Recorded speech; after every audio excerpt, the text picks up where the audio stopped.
इस वीडियो को लाइक करें, हमारे चैनल को सब्सक्राइब कर बेल आइकन। हेलो गाइस, स्वागत है आपका हमारे यूट्यूब चैनल जी के पॉइंट पर। हम मध्य प्रदेश का भौगोलिक विभाजन पढ़ रहे थे। भौगोलिक विभाजन की वीडियो नंबर 7 है। इसके पहले हम 6 वीडियो बना दिए, ठीक है। जिसके में हमने पहली वीडियो में आपको मालवा का पठार पढ़ाया था, दूसरी वीडियो में मध्य भारत का पठार पढ़ाया था, और तीसरी वीडियो में बुंदेलखंड का पठार, और चौथी वीडियो में रीवा पन्ना का पठार, और पाँचवीं वीडियो में नर्मदा सोन घाटी, ठीक है। उसके बाद छठवीं वीडियो में सतपुड़ा मैकाल श्रेणी, और ये वीडियो नंबर 7 है। इसमें हम पढ़ेंगे पूर्वी पठार या बघेलखंड का पठार।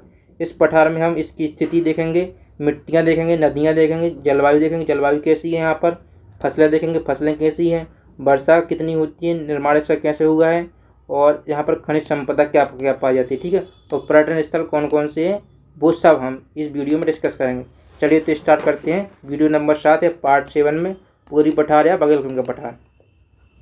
चलिए तो इसको देखते हैं।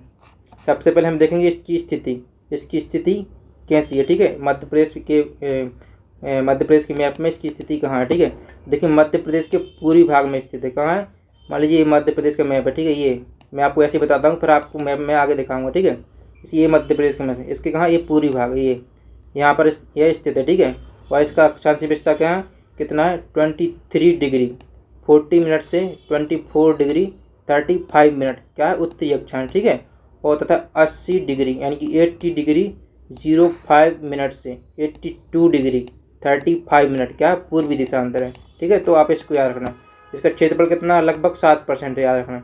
ऑल ओवर एमपी का 7% याद रखना, ठीक है। आगे देखते हैं इसका निर्माण कैसे हुआ वो देखते हैं हम, ठीक है। बघेलखंड के पठार का निर्माण कैसे हुआ है। देखिए आद्य महाकल्प के शैल समूहों से इसका निर्माण गोंडवाना समूह और विंध्याचल समूह और धारवाड़ शैल समूह के अपरदन से हुआ है। इनकी ये समूह है, जो जितने शैल समूह हैं इन सब से इसका निर्माण हुआ है बघेलखंड के पठार का। याद रखना कौन कौन से, विंध्याचल शैल समूह, धारवाड़ शैल समूह और गोंडवाना शैल समूह, इससे इसका निर्माण हुआ है। तो इसको याद रखना आप, ठीक है।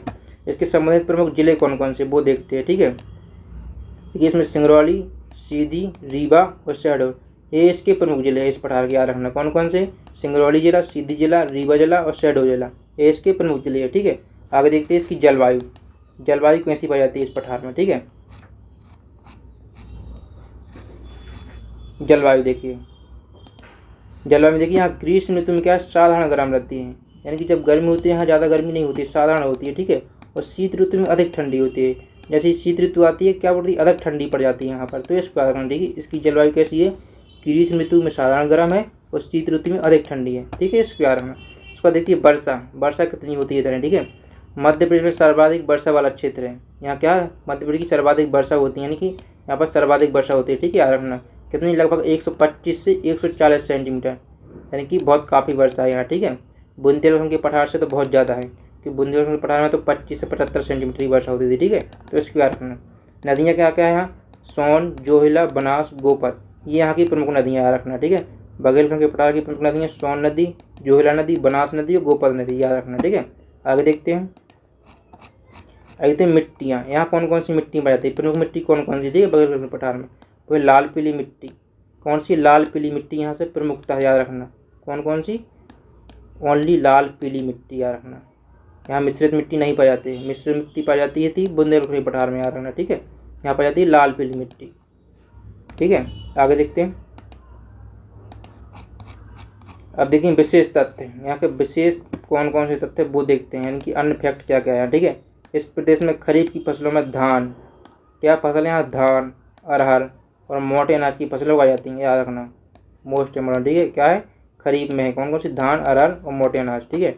जबकि रबी की फसल में क्या उगाया जाते हैं, गेहूँ, चना, मसूर, ये है, ठीक है। याद रखना गेहूँ, चना और मसूर, ये प्रमुख फसल है यहाँ।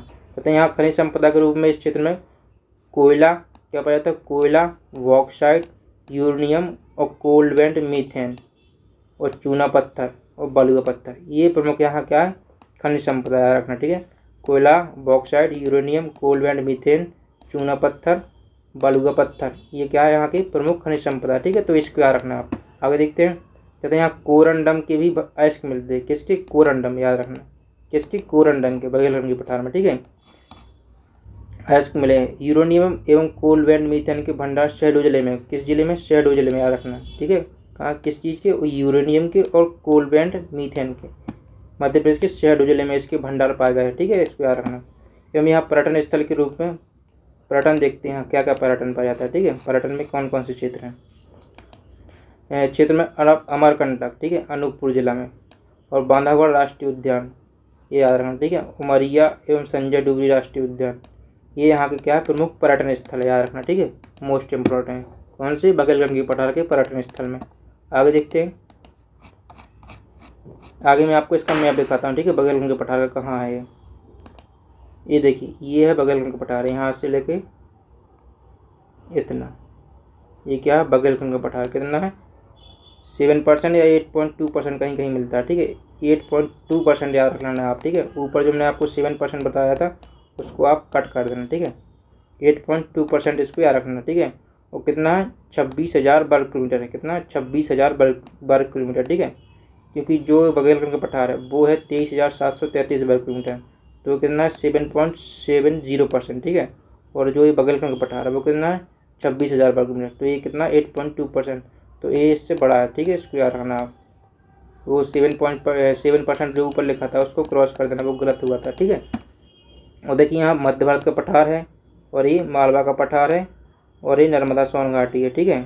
और ये सतपुड़ा मेघाल श्रेणी, और ये विंध्यन गंगारी प्रदेश या रियो पन्ना का पठार, ठीक है। तो ये जो 7 पठार थे मोस्ट इम्पोर्टेंट, जिसको मध्य प्रदेश के भौतिक विभाजन में बांटा गया था, तो ये वो थे इस मैप में, ठीक है। तो आप इस मैप को एक बार अच्छे से देख लेना।